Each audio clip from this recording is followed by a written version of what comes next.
আজকে আমি জালি কুমড়া দিয়ে মুরগির মাংস রান্না করি। মা সব কিছু মাখিয়ে রাখছে মশলা দিয়ে, আর জালি কুমড়াগুলো সিদ্ধ করে রাখছে। এখন আমি গরম পানিতে গুলিয়ে নিই। একটু জালি কুমড়া গরম পানি থেকে উঠিয়ে নিলাম, সিদ্ধ করছিল। এইগুলো পরে হালকা করে তেলে ভেজে নিই। জালি কুমড়া বা লাউ দিয়ে মুরগির মাংস অনেক মজা হয়। এখন আমি মাংস তরকারির জন্য পেঁয়াজগুলো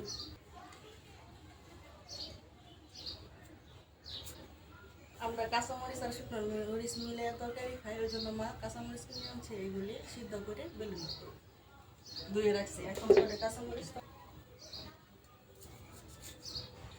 একটু আমার তরকারির জন্য পেঁয়াজ মরিচ কাটা শেষ। এখন তরকারির জন্য ময় মশলা সব কিছু এটা তরকারি রান্নার জন্য এখন দিয়ে দিলাম হলুদ,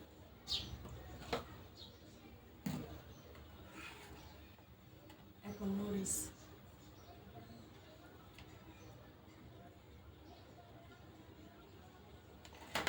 এখন দিয়ে দিব তেজপাতা, এলাচি, দারচিনি দিয়ে দেবো একসাথে সব। এখন দিয়ে দিব পরিমাণ মতো লবণ।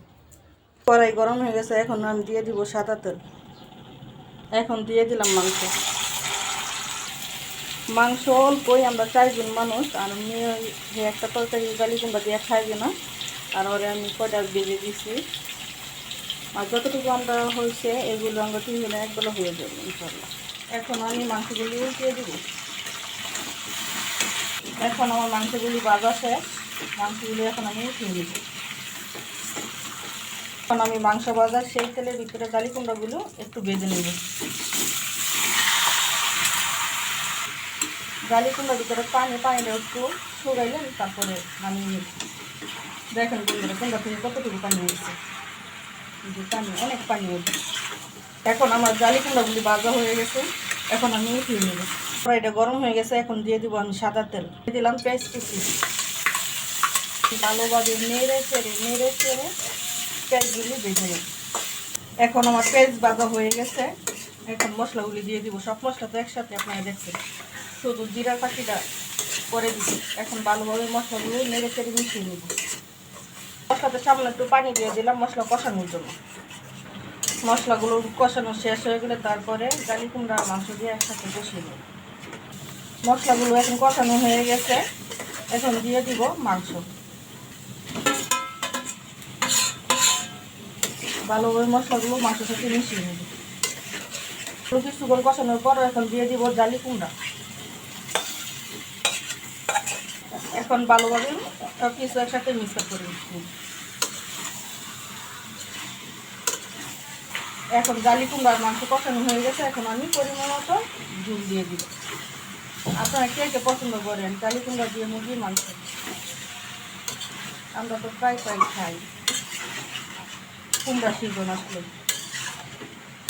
আর আমার দেশি ভাষা এটা কর কুমড়া, আর ঢাকায় কর জালি কুমড়া, অঞ্চলের এক ভাষা। এখন মুরগির মাংস আর জালি কুমড়া একসাথে কষিয়ে নেব কিছুক্ষণ, তারপর ঝুল দিয়ে দিব দুধ। এই তো এখন দিয়ে দিলাম পরিমাণ মতো ঝুল। এই তো আমার তরকারি এখন ফ্রাই হয়ে যাচ্ছে, আর কিছুক্ষণ জাল হলেই হয়ে যাবে। আপনাদের কার কাছে কেমন লাগছে আমার এই তরকারিটা অবশ্যই সবাই কমেন্ট করে জানাবেন। এই তো এখন আমি জিরার গুঁড়া দিয়ে দিলাম মাংসের মশলা। এখন নেড়ে মশলাগুলো একটু মিশিয়ে দিই। এই তো আমার তরকারি রান্না শেষ, এখন আমি তরকারিটা ঢেলে নিব। এই তো এখন আমার তরকারি রান্না শেষ, তরকারি আমি ঢেলে নিলাম পাতিলায়। জালি কুমড়া দিয়ে মুরগির তরকারি।